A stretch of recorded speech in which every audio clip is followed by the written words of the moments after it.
why have I picked It's Beginning to Look a Lot Like Christmas for a murder mystery? Because anytime I read this, it is the most wonderful time of the year. All I want for Christmas is you. I'm a beautiful singer, I know.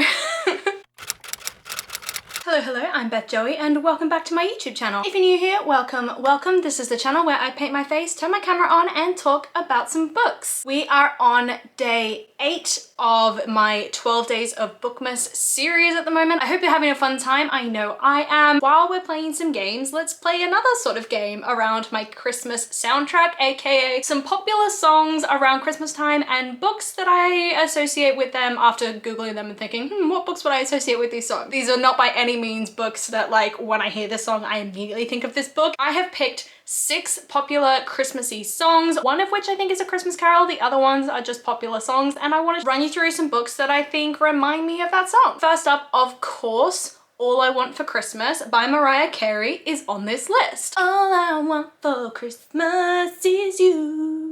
I'm a beautiful singer, I know. What is the book that I've chosen for this song? So this book is not at all Christmassy in any way, shape or form. A Good Girl's Guide to Murder by Holly Jackson. Now you may be wondering, why this book with Mariah Carey? In my mind, All I Want for Christmas starts super slow and chill and you like don't know what's gonna happen, and this one, it starts super slow, super chill, you don't really know what's gonna happen, and then all of a sudden it's like dun-it, dun-it, dun-it, and then the whole song just kicks off from there. And that reminds me of this book as well. The whole series just goes nuts. As for what this is about, it follows Pippa Fitz-Amobi, who is a student who lives in a very quaint town where I think a couple of years prior there was the murder of a girl, a golden girl named Andy Bell. Sal Singh is the one everybody assumes has committed this murder. Pippa Fitz-Amobi is convinced that it wasn't Sal, so she teams up with Sal's brother in order to find out what really happened in this case, who really killed golden girl Andy Bell, and what secrets is this perfect small town hiding. It's a fascinating mixed media series, and it really is not afraid to dive into the depth and the trauma that is associated with solving these sorts of crimes when you're so young and you're trying to process everything that you're learning. Next up, of course, we had to add some Michael Bublé, or when I was a kid, as I called him, Michael Bubble, and I picked It's Beginning to Look a Lot Like Christmas. It's beginning to look a lot like Christmas. This one is super jazzy. It's got like a bit of a bop to it, bit of jazz to it, so love that song. But the book I picked for it is The Thursday Murder Club by Richard Osman. Why have I picked It's Beginning to Look a Lot Like Christmas for a murder mystery? It doesn't 100% make sense, and to be honest, a lot of these selections don't 100% make sense, but the reason I have is because it's beginning to look a lot like Christmas. It feels like jazzy. It's something you just want to, you know, sway to. Jazz is like a little bit older, it's a little bit more chill, but it's still like got an exciting little edge to it.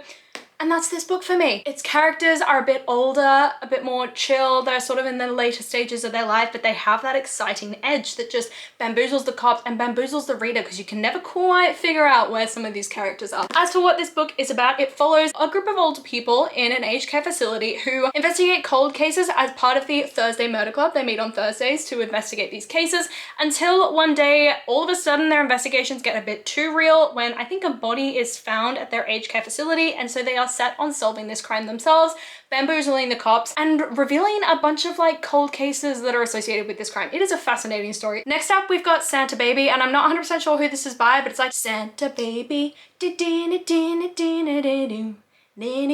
that song. Yeah, I'm not a singer, but anyway, the book that I picked for that one is Delilah Green Doesn't Care by Ashley Herring Blake, because again, it's a bit jazzy, it's a bit spicy, but it's a little bit more like upbeat and hip than the Thursday Murder Club, so this just reminds me of that. As for what this is about, it follows Delilah Green, who is an aspiring photographer who's sort of starting to make it in New York, until one day she receives a invitation from her sister to attend her wedding. As the photographer with a hefty amount of money attached to the offer, Delilah Green has sworn to never return to her hometown of Bright Falls where this wedding is placed, but because of this money and because of the opportunity to like mesh it up, Delilah Green's like, yeah, I'm gonna go and I'm gonna put a wrench in the works and I'm gonna have fun.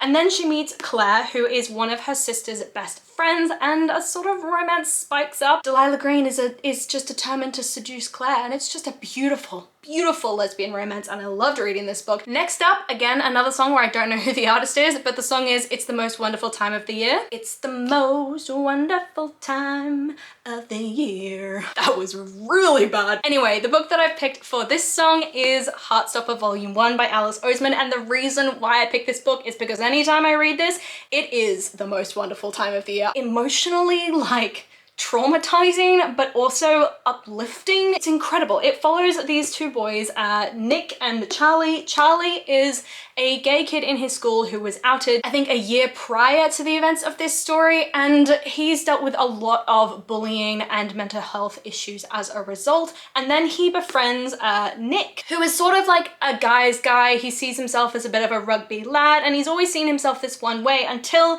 he befriends Charlie, and they strike up this beautiful high school romance. They learn so much about themselves, about their sexuality, about relationships and love and friendships as well, making true friends and all those sorts of things. And it is honestly a beautiful, beautiful story, a beautiful, beautiful, uplifting romance that really deals with a lot of the traumas that you can face in high school and throughout your life. It's one of those things that I think is relevant to everyone, and everyone should read it because it is honestly so beautiful, and it is the most wonderful time of the year every time I pick up this book. And lastly is the only Christmas carol on this list, and that is Silent Night, which is one of my favorite Christmas carols. I think it is so flowy and smooth and just built so beautifully, and it's just such a beautifully composed piece. And I'm not going to try singing it because I would destroy it, but it is my favorite Christmas carol.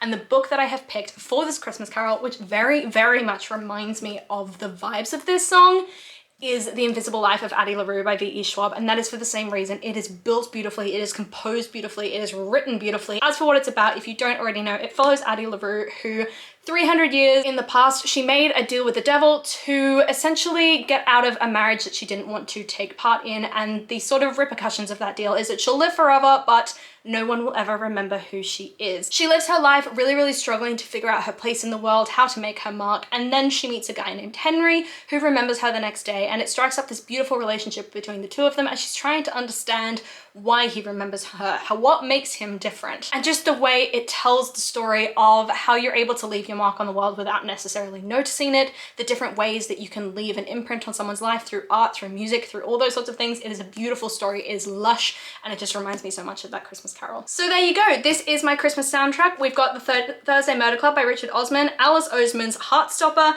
we've got The Invisible Life of Addie LaRue by V.E. Schwab, we've got A Good Girl's Guide to Murder by Holly Jackson, and Delilah Green Doesn't Care by Ashley Herring Blake. They're on top. Interesting sort of Christmas soundtrack given the amount of murder mysteries there are in here. That is the end of this video. Let me know down below what some of your favorite Christmas songs are and what books you would attribute to them if you had to pick one. I would be so interested to know. Or if you would rather just let me know what you're reading at the moment and let me know what you're thinking of it. I love talking to you guys, and I do my best to reply to every single comment. I really, really hope that you enjoyed this video and that you are enjoying the 12 days of Bookmas as much as I am. And if you are, please do let me know by liking, subscribing, and hitting that notification bell all down below. It is a super easy way to help my channel grow, and now is the best time to take part and join in on all the fun as I release a video every 2 days. So I will see you very soon in my next video in a couple days. Bye!